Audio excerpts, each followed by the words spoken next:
So hello and welcome. I'm Ben Crowther. I'm Advocacy Manager with America Walks, and welcome to today's webinar, Road to Nowhere, How to Fight Freeways and Reconnect Communities. Just to say a few words about why America Walks is doing this webinar today. About 2 months ago, America Walks became co-host of the Freeway Fighters Network, which you see on the right of your screen here, along with the Congress for the New Urbanism.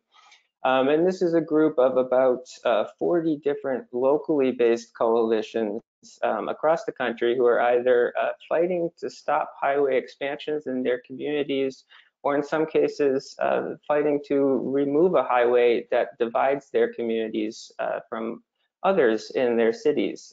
So we're going to hear from some of those local groups today.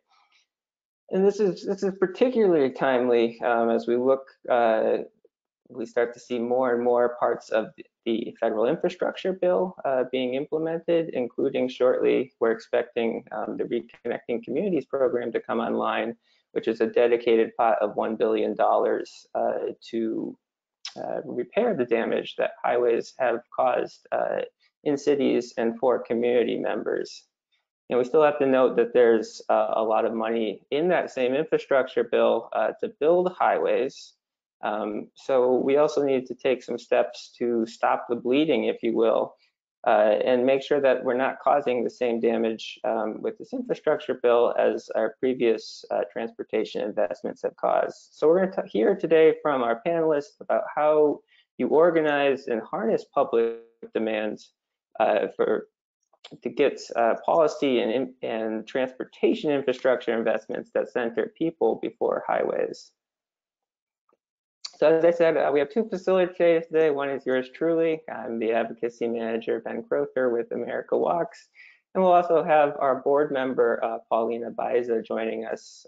She's also Senior Planner for INCOG, that's Tulsa's Metro Planning Organization.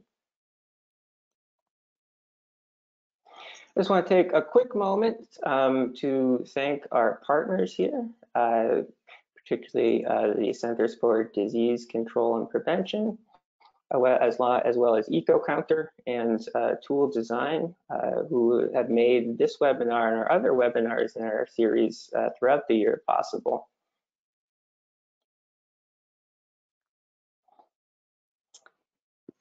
And if you enjoy the content today and have been enjoying our previous content, you can support our work by donating to us. A link will be available in the chat if you'd like to donate. And so a bit of the logistics of what we're going to see here today from our panelists. We'll hear from each of them individually, and there'll be an opportunity to ask questions as well. So you can use the questions tab in our webinar program here. I will note we'll hold a Q&A at the end of all our panelists' presentations. So if you have a question for a particular panelist, feel free to tag them in that question. If you have a question for the entire group, you can pose it generally speaking. So we have today our three speakers. I'm going to let them introduce themselves briefly and their freeway fights, so we can hear from them in their own words what they're up to. Let me stop sharing this. And so first we have Amy Stelly with the Claiborne Avenue Alliance. Amy, you want to tell us what you're up to in New Orleans and what brought you to your freeway fight? Amy, you're on mute.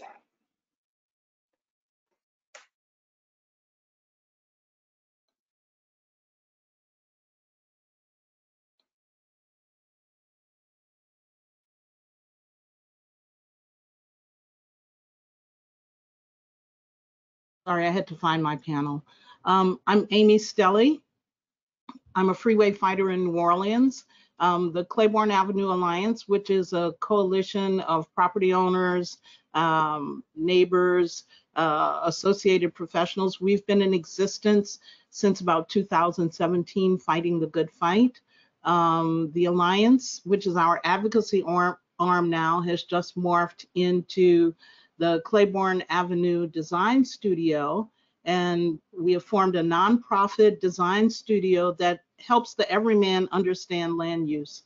Because what I've discovered is that, you know, the planners and certain geeks understand it, but the regular guy on the street who's impacted by it or who has to navigate planning conversations doesn't always understand. So part of our mission is to not only transform Claiborne, but also make planning accessible to the everyman. Thanks, Amy. And next up, we have Jay Arzu with the University of Pennsylvania School of Design. Hello, everyone. First and foremost, I'd like to thank America Walks and everyone for having me here.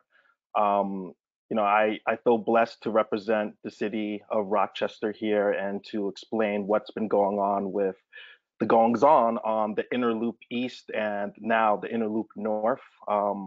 I had the pleasure of being on the Racial Equity Committee of the Inner Loop North project, and I can only say amazing things about the contractors, Bergman and Kimley Horn, and of course the city of Rochester. We're doing amazing work, but there's always room for improvement, and I'm always looking for best practices and design and highway removal. And I'm just honored to be here to be able to present what I've done, what the city of Rochester is doing, and of course what the Racial Equity Subcommittee has been able to do as well. It's great to be here. Thanks, Jay. And our third panelist, I believe, will be joining us shortly. We're just having a little bit of technical difficulties, but that's Alex Contreras with the Happy City Coalition in California. And we'll let her introduce herself once she gets on. So each of our panelists has a short presentation they're going to give today. We're going to start with Jay, who's going to show us, as he mentioned, in Rochester, New York, what's happened with the Inner Loop East removal and the possibilities that exist for reconnecting communities. So Jay, I'm going to turn it over to you for your presentation today. Thanks, Ben.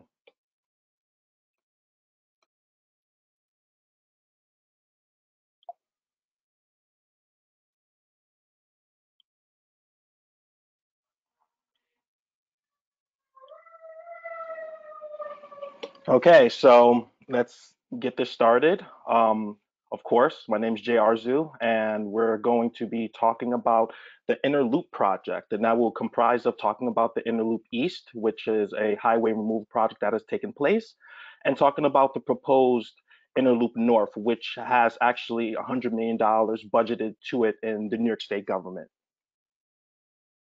So boom, I should start at the beginning. And the beginning, like most cities, starts with a large highway plan that was meant for the entire Monroe County region, the Rochester area. And if you look at this, the dashed lines are highways that were fortunately not built, but the solid lines are highways that currently exist and were built in the Rochester area. And in the center of this plan, you can clearly see the inner loop, which functioned as a moat around downtown Rochester. And unfortunately, in terms of being connected to adjacent communities, this was a big, big problem in terms of doing that. And of course, the Rochester community was, very happy to see when the Inner Loop East project was actually awarded a Tiger grant from the Obama administration to start to remove the eastern section of the highway, which you can see here in purple. And of course, in removing that section of the Inner Loop East, 7 distinct parcels were created that were development friendly, ready to be developed, of course, and a new boulevard, Union Street, which is multimodal, has bike lanes. Of course, there's still room for automobiles, but it's a really pleasant street to walk down. I hope you come and visit, of course. So this is just a gift showing you the development potential and of the inner loop east and what has happened. Of course, you start out with the highway, you see the construction, and now you see Union Street, which is, very beautiful. You see the bike lanes there, small streetscape improvements and amenities for the community. It's a very pleasant place to be, but I'll keep it moving. So I'm going to move into the Inner Loop North. This is a look at the Inner Loop North study area. Of course, it's a much larger study area than the first phase of removing the Inner Loop East, cutting in front of the train station. There's just a lot to work with here. This is a very complex project, but I'm very proud to say that the city of Rochester didn't shy away from thinking innovatively and really looking at best practices, which I'm about to show you now. So of course, just want to give thanks to the contractors, Kimley Horn and Bergman. It was amazing to work with them, and we were able to accomplish a lot of major things. And one thing that I think was, of note was in our design focus, racial equity was the center of everything. We wanted to make sure that if we were going to redesign a section of Rochester, that it had to have racial equity as the center of it. From recognizing that the highway being built in the first place disrupted communities and disrupted the character of the city and disrupted the connectivity and mobility, and of course looking at the potential redevelopment that could take place in the corridor and making sure that it matches the scale of the surrounding neighborhood to really invoke the character that the city of Rochester was looking for. So one of my favorite aspects of the project, before we had any real alternatives, Schiller Park, formerly known as Franklin Park, was a Olmsted Brothers designed public space. Rochester is known for its, of course, its own Frederick Law Olmsted parks, but many don't know that Rochester actually has these lovely pocket parks that were designed by his sons. And Franklin Park, which became Schiller Park, was one of them. And unfortunately, when they were building the inner loop, they cut about 25% of the park off, and it basically disconnected it from the amazing central post office which was across the street at one point and is now not accessible. But as part of the project, Schiller Park will be restored to its former glory and, be an amazing public space for Rochesterians to use once again. So let's talk about the concepts. Just looking at these 6 concepts, there were some that were more autocentric than others. There were some that was a simple highway to boulevard. But one thing that was very certain from the beginning when I was in these different committees was that the citizens of Rochester wanted to see the area go back to kind of how it was before the highway was there. There was less of an interest in a highway to boulevard project and more of an interest in a highway to grid project, which means restoring the area back to its original grid form and relying on the grid for for transportation and moving through the area. And I'm going to show you the ultimate concept.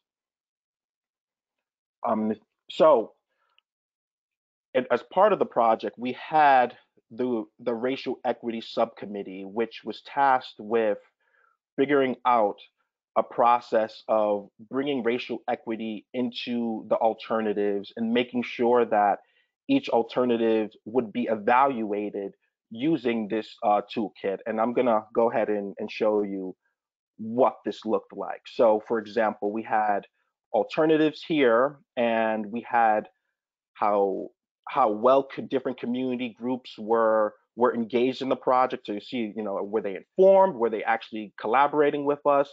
Were they actually at the decision making table?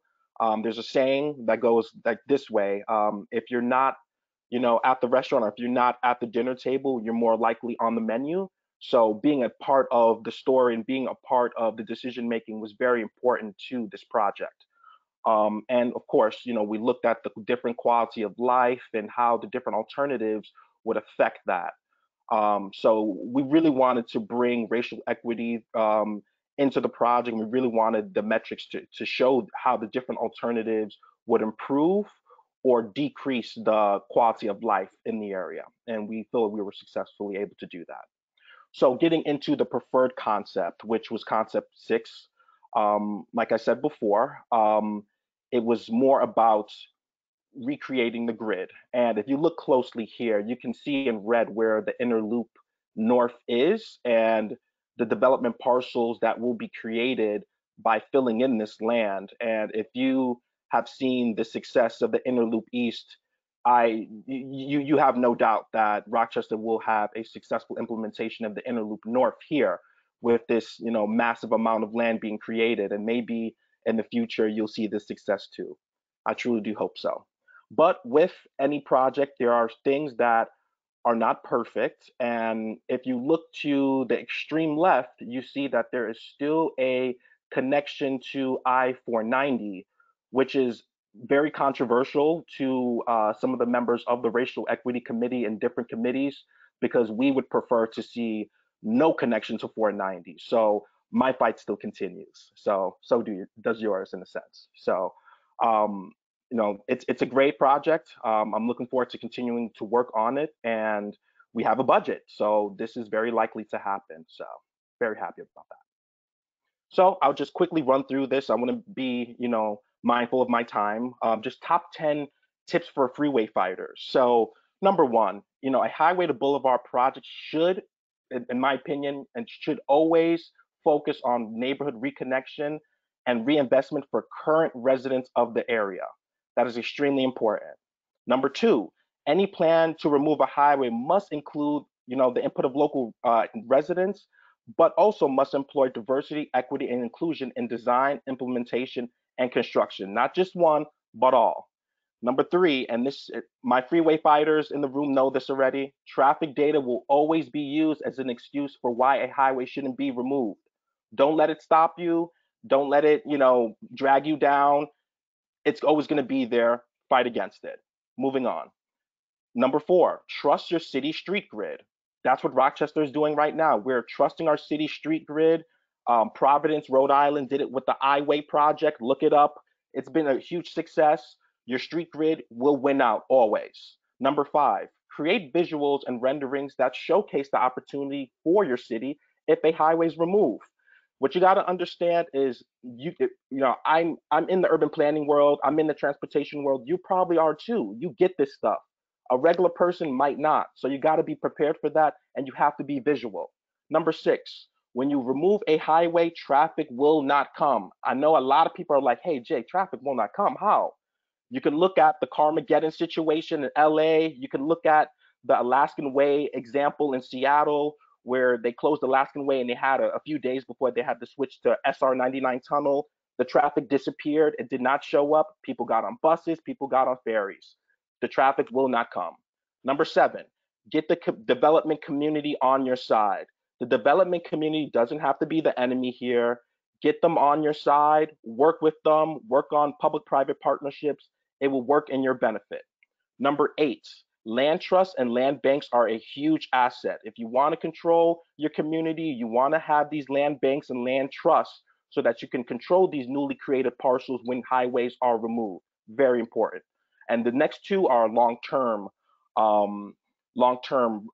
suggestions. We need to take full control of our MPOs and DOTs and put freeway fighters in there to stop highway expansion projects and to continue to remove highways that can create space for affordable housing, green spaces, etc.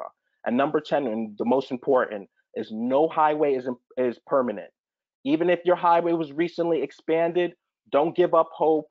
Don't feel despair. You got to come back. You got to continue to fight it until that highway is gone, and it will be gone. We are on the right side of history.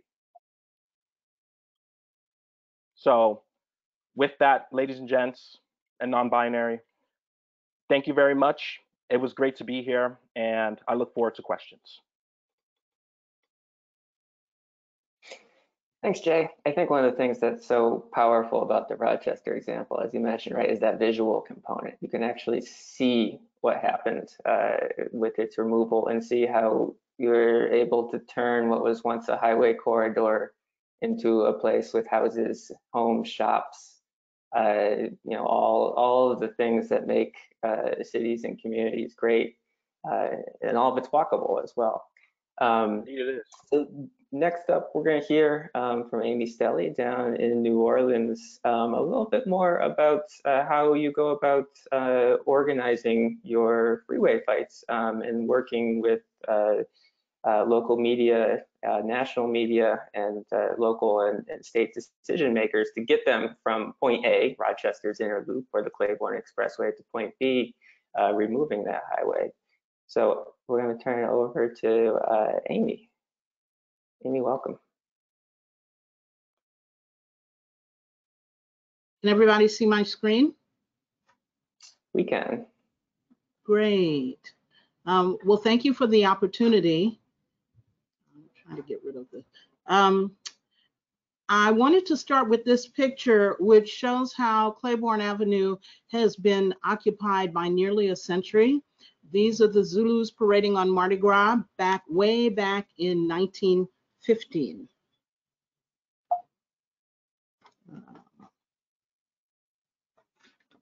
Sorry, guys. And this is our road to nowhere. I call it the culprit. You can see that I-10 comes from, this is Lake Pontchartrain, comes actually from the northeast, and it dips down into the city. Ideally, it should continue along 610, which was the original intention, but when urban neighborhoods were given up for this cause, I-10 took a dip south, and then it goes back up north. So you can clearly see that it's not entirely necessary. The white lines actually show the robustness of New Orleans street grid and our boulevards. So New Orleans has a beautiful network of boulevards. You can travel across the city in a short amount of time. We're a very compact city, and it's actually a seamless transition from one tree-lined boulevard to the other tree-lined boulevard.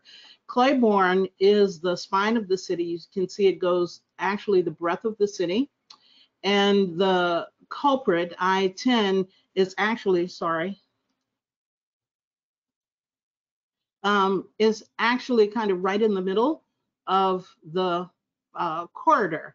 And I always say that Claiborne Avenue is the spine of New Orleans, and when one part of your back is injured, the whole body is impaired. So these are the results of the building of I-10 through Treme in the 7th Ward. On the left, you can see a beautiful shot. It's a favorite shot of everyone in New Orleans of the St. Bernard Avenue Circle, which is now gone. It is just a mixed mash of highway ramps there. And on the right, you can see the wholesale destruction and trauma that the neighborhood went through when all of our beautiful oak trees were cleared to make way for the construction of I-10. Another result of the building of I-10 was the destruction of the Black economy. I-10 destroyed a thriving commercial corridor, which Claiborne was. It was a Black Wall Street in its day, and the quality of life in Black neighborhoods. You can see on the left the beautiful trees that define Claiborne. On the right, this is what replaced it. This is my street. I get to look at this beautiful view of the highway in all of its glory every day. So how do we build back what was lost? First, we occupy, and the community has never let Claiborne go. It continues to be a place of gathering, and New Orleans streets are for parades and people. What you're looking at here is a very typical second line Sunday on Claiborne. These are parade events that are given by the local social aid and pleasure clubs. And you can see the crowd has just really taken over the corridor. And finally, actually, I was wondering how long it would take for this to happen, where they've begun occupying the ramps because they're like reviewing stands. One thing that I'm going to talk about is the earned media that we have received in New Orleans, and we've been very, very fortunate. So these are things that or strategies that you can use to continue to tell your story. So Second Line Sundays are consistently recorded by journalists, photographers, anybody who likes eye candy, because it is a very visual event. And I have used images of Second Line Sundays in my conference presentation to describe exactly how important the street is in New Orleans. We live in the streets here. Campaign. What you're looking at is the Paradise Lost, Paradise Found campaign. It was a way to express planning notion with very different voices. My choice to begin raising awareness about Claiborne and the Expressway was to use voices of everyday people who are in the neighborhood. The older gentleman at the top is my uncle, so we just call him Uncle. And he is our sage in this campaign. The middle, the Claiborne Expressway, we want you gone. That's our warnings poster because it tells of the current conditions and what it's doing to us. And on the bottom, those are our visionaries. And those people actually were in the street at various second line parades. And I thought that it would be good for all of us to begin hearing from voices that are normally not at the table. Our earned media, some of it for this campaign was Anti-Gravity Magazine, which is a local news magazine. They were the first actually to really write in depthly about Claiborne. So hats off to the writer Holly Devin for being brave in doing that.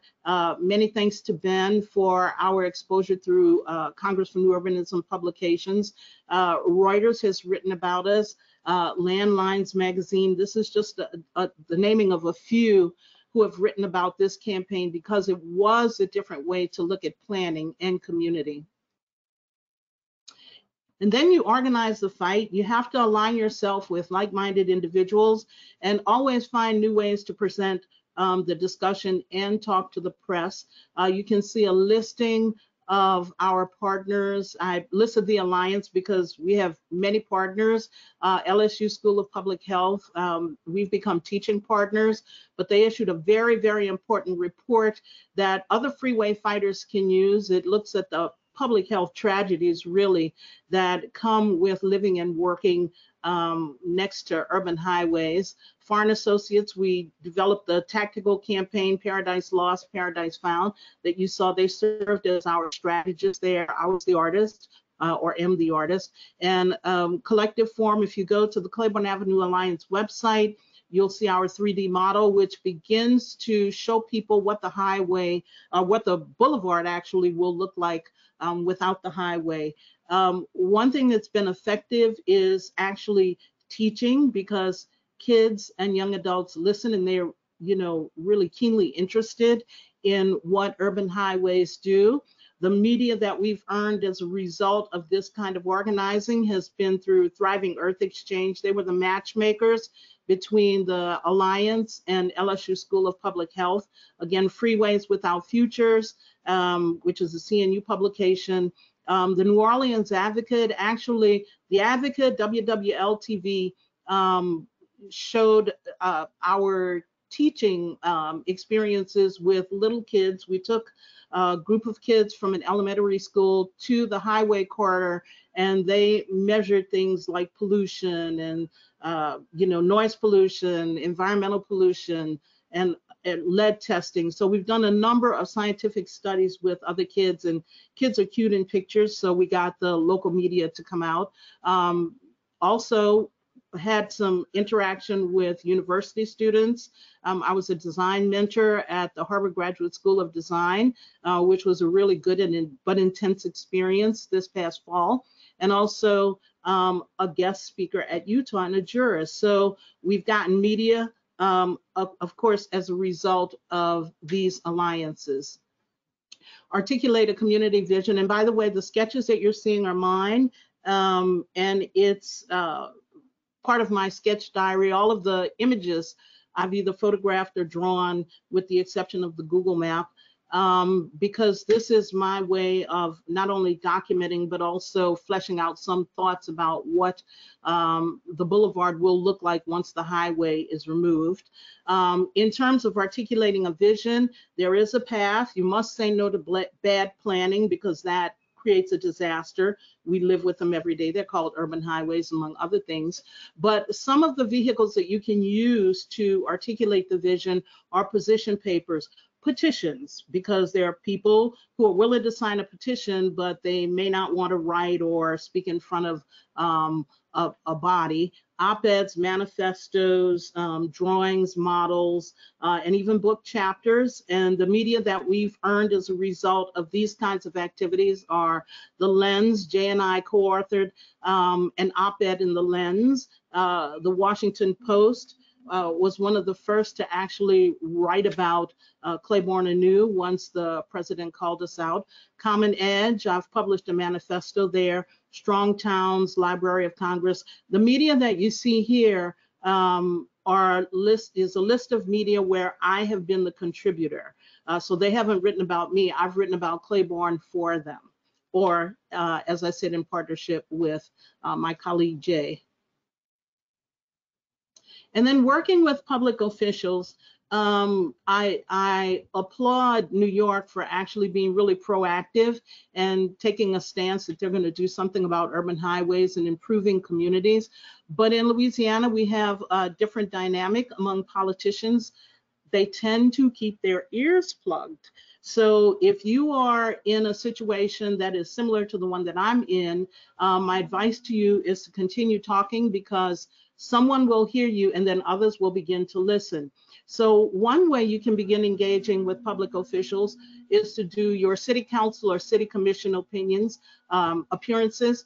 I don't testify often. I really choose when I go to testify, because I really want to make it impactful.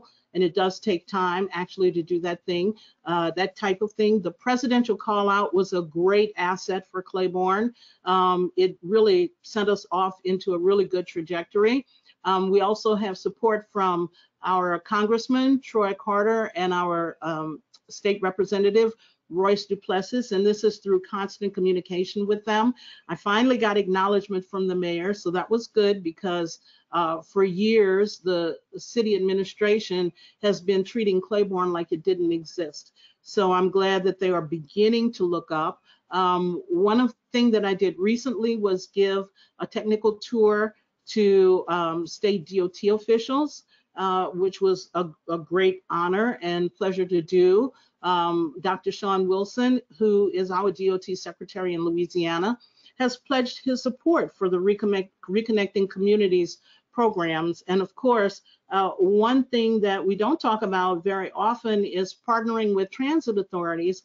And I have to say the Regional Transit Authority in New Orleans has been very good about reaching out and wanting to create a partnership so that they can meet their goals, which is to employ or deploy actually bus rapid transit throughout the city and see the improvement of the Claiborne corridor. So you can work hand in hand with your transit authority.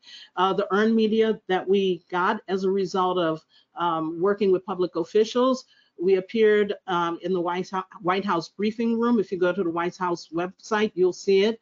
The Washington Post has written about us, the BBC, WBUR, MSNBC, the New York Times, Biz New Orleans, which is actually a local favorite, and Strong Towns. And Strong Towns appears twice, because in one case I authored the piece, but in another case, in this case, it is about working with public officials, and in my case, the trials and tribulations that sometimes come with that.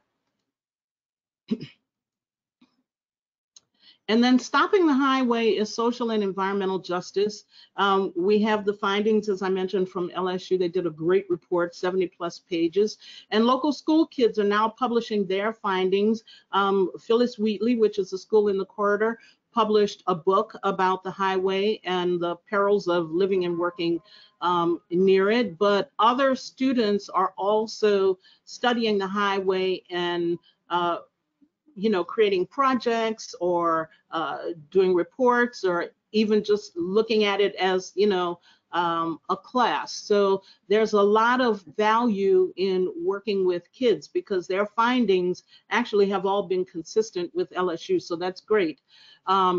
Drugs and prostitution, homelessness, these are social conditions that exist with the highway. The highway provides shelter for the unhoused, but it also brings things like drugs and prostitution. In New Orleans, the drug dealers just drive up to one of the ramps and the drug addicts run from under the ramp and they actually deal in the street. I've had to coax people out of the street who were so high that they didn't know that they were in the path of a car. So these highways bring very, very bad social conditions with them. And in our case, the highway hasn't been maintained since its building. So it shoots dirty water off of it in a rain event, and that goes straight into the street and then into our drainage system. When our drainage system is overloaded, then that dirty water becomes flood waters in the neighborhood. And also we have a lot of standing water because the highway never ever drains. One thing that I do want to call to your attention is the notion of Claiborne being sacred space. And it's sacred because it has a sacred history, but also it's a heavily church street. There are many, many, many small churches. There's a Catholic cemetery there. And then there are places along the highway, along the corridor, like the Municipal Auditorium, that New Orleanians hold sacred. So one thing we have to do, if we're going to look at social and environmental justice, we have to talk about protecting sacred spaces and, in this case, Black spaces. And that kind of conversation typically for me takes place in webinars and conference presentations. And then reconnecting communities is equity. You heard just before I came on how Rochester is using equity as that lens, and we're going to do the same thing in New Orleans.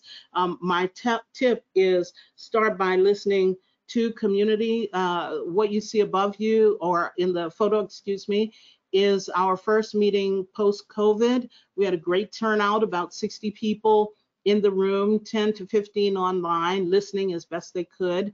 But we had our congressman here, our state representative, we had a city councilman. So it was a really good showing of community, a lot of honest conversation. One thing that we heard was they want our Black Wall Street to come back. So they really want Claiborne to come back as an economic engine, and community is very eager to help. We were fortunate in that one of our partners, the Urban Conservancy, donated their public service announcement time to us on public radio. So that was great, earned media. And then we just put, actually the flyers we paid for, so it's not really earned media, but also social media, Twitter, Facebook, et cetera, et cetera. So those are just ways that you can create media that will help tell your story. And finally, some tips. Do your homework, always do your homework, and find many ways to tell your story. I think one of the successes of Claiborne is that I have been asked so many different things about the highway and its existence that I have found a lot of ways to tell the story. So you can talk about it through design, you can talk about it through public health, you can talk about it through the lens of equity. You can also, in our case, talk about it through the lens of crime. We have a lot of interstate shootings here. It has become a phenomenon and not a good one. So there are many, many ways to think about how you can tell the story of your highway. And also think abundantly. You know, you've got to think abundance and pitch a big tent. Everyone is welcome under our tent to talk and engage. We don't turn people away. Sorry, I'm gonna go back. We don't turn people away. I'm gonna go back to the screen. And we do like to engage folks who are typically marginalized. I live in a neighborhood where folks are always marginalized and planning happens to us, not with us. This is something that we have to stop. Develop a consistent message. Because if you start to flip-flop in your message, first of all, it doesn't do your advocacy campaign any good. And secondly, if you're quoted a lot in the media, the inconsistencies are going to begin to show, and your credibility, of course, will be up for question. Develop consistent aesthetics. I'm fairly happy with our family of posters and flyers, because they're all related, you know, aesthetically, and I think it is a good thing to have some sort of identity. And finally, create a website if you can. We have a website with a template. We will eventually become more sophisticated, but right now this is a manageable thing for the Alliance. And finally, if you'd like to take a look at our work, you can go to the ClaiborneAvenueAlliance.com. Thank you.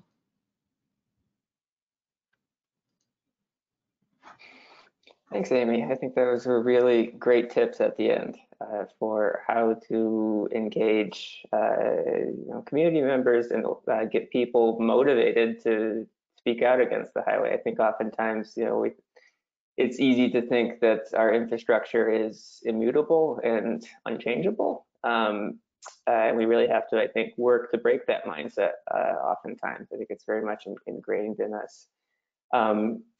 Regrettably, Alex won't be able to join us today, so we're going to go to a Q&A and discussion.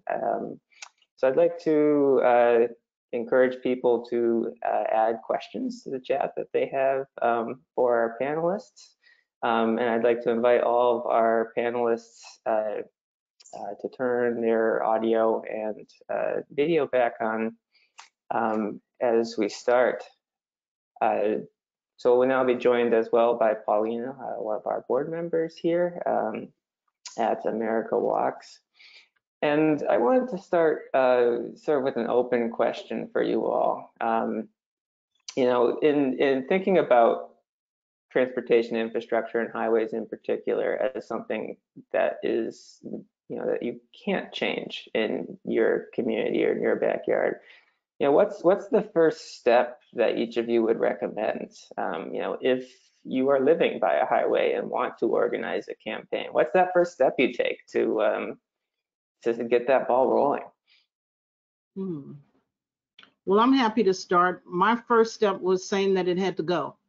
And every time I got the mic, I said, it's got to go. And that started in 2012. But really, you have to have a strong desire to want to do this work. If you're going to say no, then it means you have to say no for years and consistently work for years and build on that work. So it takes commitment and courage, but the way to start is to just say, I'm not having it anymore and my community has to be better. Yeah, I'd have to piggyback on what Amy just said, but add one slight thing.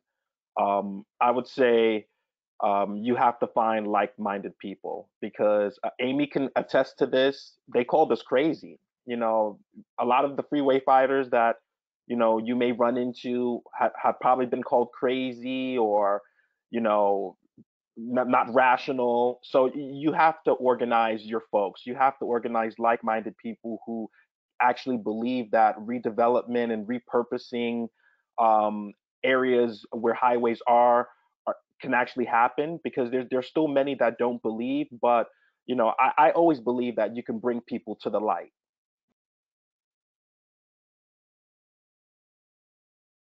Jay, do you think it's easier now in that regards, given the increased media attention and the upcoming rollout of the Reconnecting Communities program, to make this a mainstream idea and less fringe? So simply said, Ben, seeing is believing. Some people, won't jump on board or won't see this as a thing till it actually happens. And seeing the economic development that will happen after the highways removed. And, I would love to speak to people, 5-10 years after highways removed, to just get their input on what they believed was possible, and how development and actually reconnecting the community has affected their lives. Because it's hard to see it sometimes. It's really hard. This is major infrastructural removal. This is not simple, folks. This is something that takes, many years and, eh, could take, depending on the scope of the project, maybe a clean cut 5 to 10 years. So you have to really be invested in this if you want to see it happen. And yeah, visuals are extremely important in this game. People have to see it. Numbers are not enough here. That is so right, and I'm going to chime in. Thank you so much for sharing all of this. This is great, and kind of piggybacking on what you just mentioned, Jay. So I work as a city planner, and as a professional in local government, we help plan and provide recommendations to decision makers, and do acknowledge the barriers that freeways put on communities. But as you just mentioned, removing freeways can take time, resources, and maybe we need solutions that are more immediate or can trigger change in the short term, even if temporary. So for that, it's imperative that we engage with those that are affected, to discuss, plan, come up with the best solutions as a group.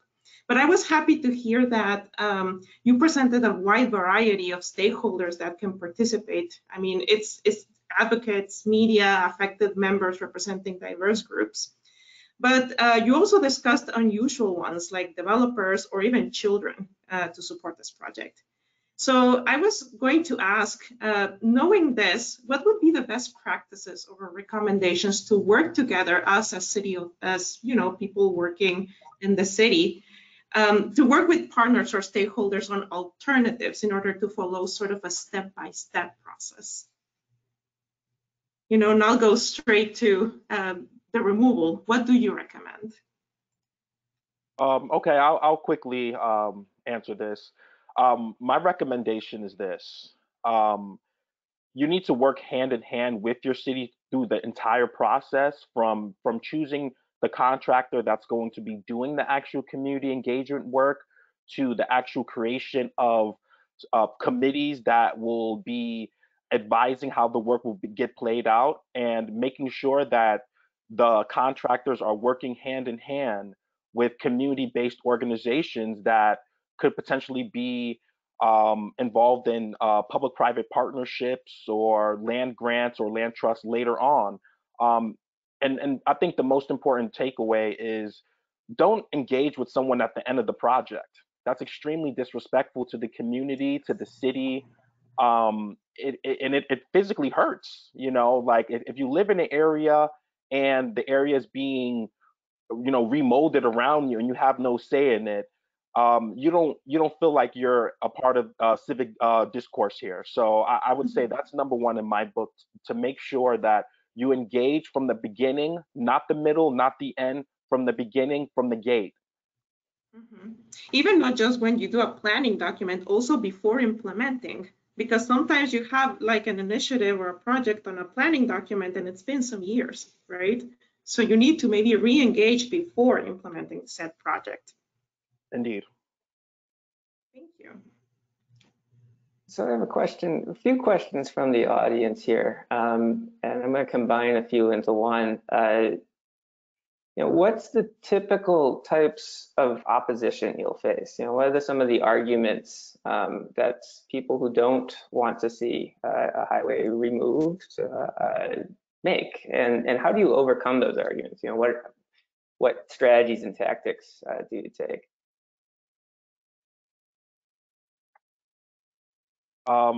So I guess I'll give an example for when I was working with some folks in Syracuse on the I-81 viaduct project. Big shout out to Lanessa Chaplin, who's working hard out there. Great freeway fighter.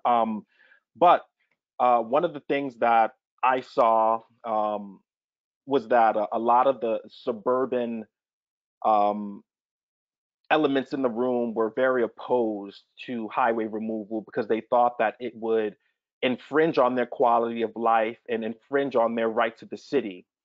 And what we found was that a lot of the opposition would actually present numbers and data that was unfounded or was from a older environmental impact statement, and we found that people just weren't well informed. And that's another part of the engagement too. Like, yes, you want to make sure that the people who are living directly adjacent to the highway are engaged and fully understand what's happening in the project, but we have to make sure that we engage with our suburban communities to make them understand the impact of the highway on the adjacent communities, and also that this is not going to infringe on their quality of life.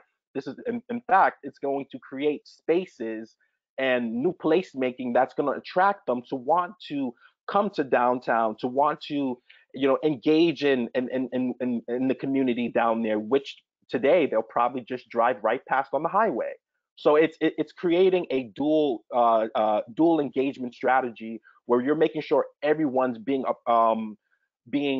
is a part of the of messaging, and that people don't feel that they're being left out, and people are actually getting factual information from either your state DOT or officials that are authorized to do so.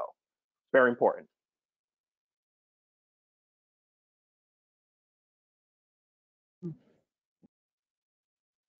Amy, I know you had a little technical hiccup, but the question was thinking about what sort of opposition you get and sort of what's their arguments for keeping the highway in place, and what strategies and tactics have you used to overcome some of those arguments? Right. Well, can everybody hear me okay? Oh, yeah. Okay. The biggest argument here is gentrification. So what we have to say to community is Tremaine in particular started to undergo gentrification 20 years ago. It's not going to come with the highway, it's already here. So part of what we have to do is make sure that there's equity, and our planning going forward is done with an equity lens, and we have to give folks incentives and resources that they can stay where they are. And I think that's going to begin to change the argument. And if I could just quickly chime in again, then to add to what Amy said, we want to make sure that the community takes a direct hand in the future of planning in the area. And I have to bring back one of the things from my top 10 tips: land banks and land trusts. You have to give the community a hand in the development, or it's just not going to work, in my opinion. Jay, you want to elaborate on that a little bit more? What's the role of land banking or creating a community land trust in keeping housing affordable for residents who are currently living in the corridor? What's sort of, I guess, in addition to that, so what's the opportunity, I guess, with reclaiming some of that land from the highway, and how would you go about, getting it into a community land trust or something? While we want to encourage development that is for the community, we would love the opportunity for the community to create its own development. It's very possible. And I've mentioned a few times P3s, or public-private partnerships. That's what we should be looking to for these community land trusts, having these already existing community-based organizations be a part of building the housing for the community. So when I say things like, build out a land bank or look at community land trust, this is actually giving the power to the community and working with community-based organizations and the municipality to create for that community, by that community. And it's very important. Hope I answered that. I think so. I think one of the things that we were hoping to see, I think, in the Reconnecting Communities program was a little bit more emphasis on land trusts and land banking, and returning some of that land to community members who've been living with the highway, and really making highway removal a truly reparative program for the people who have been affected. thinking about sort of the infrastructure bill a little bit more largely. So we have, let's say, $1 billion dedicated to reconnecting communities. I think there's a lot of opportunities to push, to push agencies, local agencies, state agencies to apply for other types of grant programs with reconnecting communities principles, things like the RAISE grants, even say the mega grant projects. But at the same time, there's still a lot of highway money in the pipeline, right, to build new highways. So how do you all see that sort of tension playing out? And how do we change that conversation so that some of that funding that's maybe flexible at the state DOT level gets used for more reconnecting type projects? I'll take a crack at that. Are you guys hearing an echo? Because, okay, you are? Okay, good. Our state DOT official is convinced it has to do this by formula. So I think what we need to do is offer other ways for DOT officials to look at the problem so that the formula isn't the only way that they think, right? There are other ways to solve problems. But I think if our officials still live in the box, then we're going to have a difficult time convincing them that life outside of the box is a lot better. It's going to take work.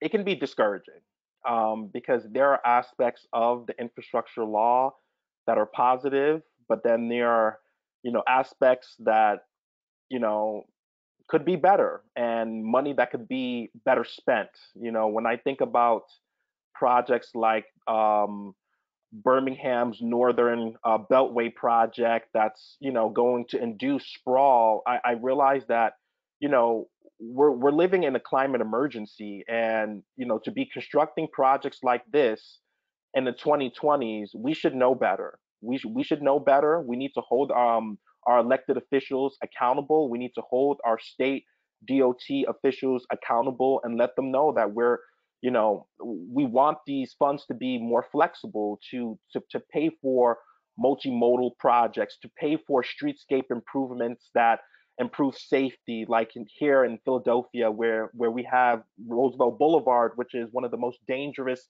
streets in America. It could pay for things like the streetscape improvements that can save lives. I'd rather the money be spent that way than be spent widening highways, building highways through areas where highways shouldn't exist. And instead of Birmingham building out this beltway, why not have the city have a better rapid transit system, a better bus rapid transit system, something?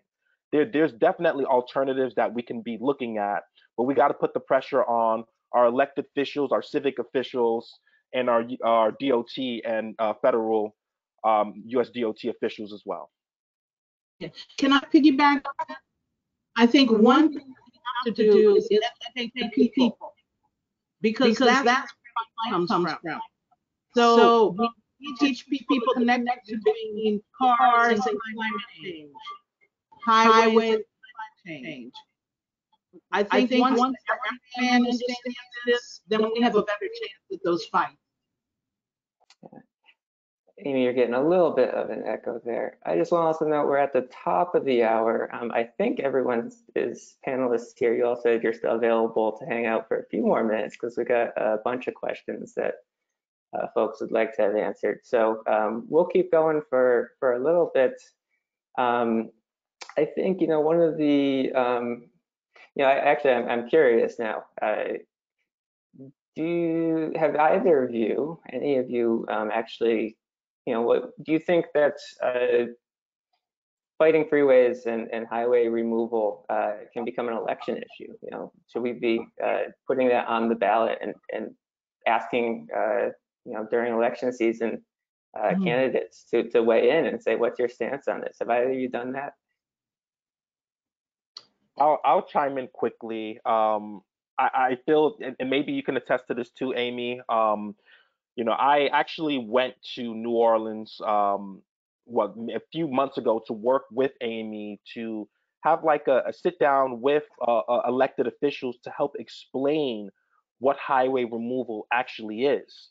That's the first thing, is that you could ask this and try to make this a campaign issue, but elected officials may not understand this. So it's really being able to sit down with them or sit down with a member of their staff and actually get them, 100% in understanding what the concept of removing a highway can be and what it could be, what it could do to benefit the community. And that's not always a given. Right. Are you still getting?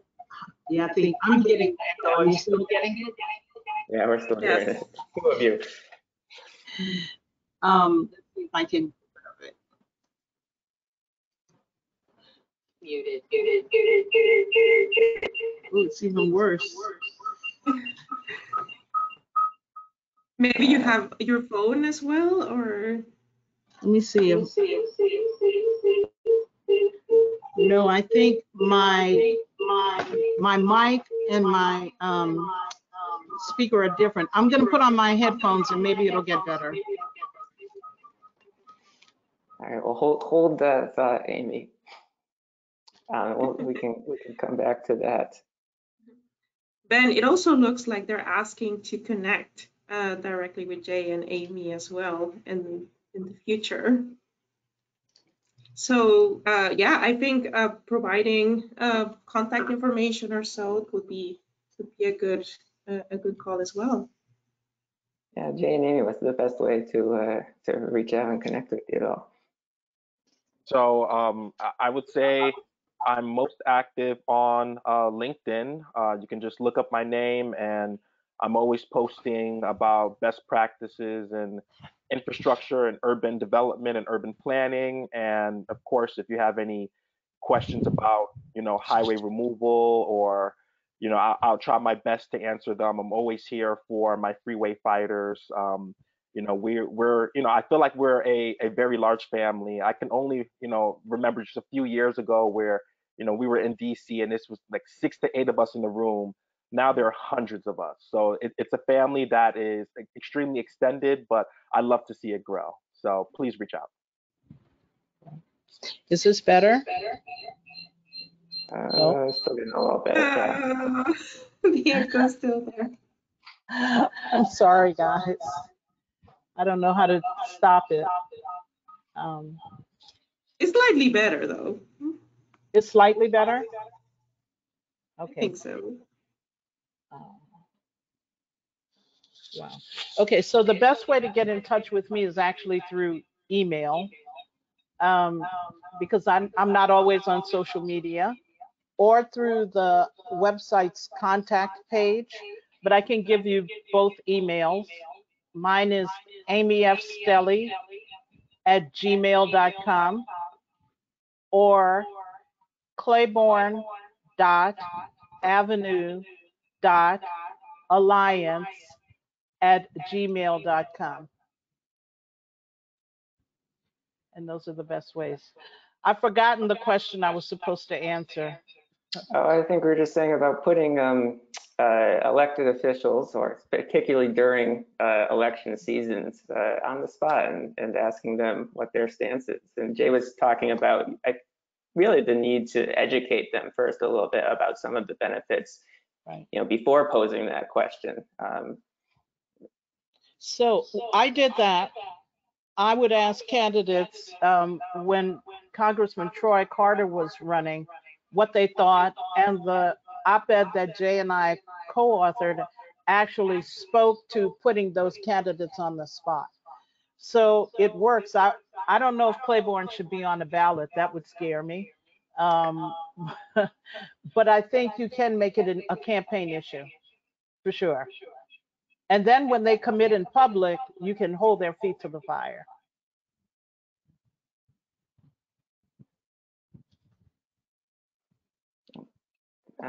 Thanks, Jay and Amy. I think we've answered most of the questions. If there you guys in the audience have more questions out there, reach out to Jay on LinkedIn, reach out to Amy via the Claiborne Avenue website or her email. I think they are more than happy to respond and engage.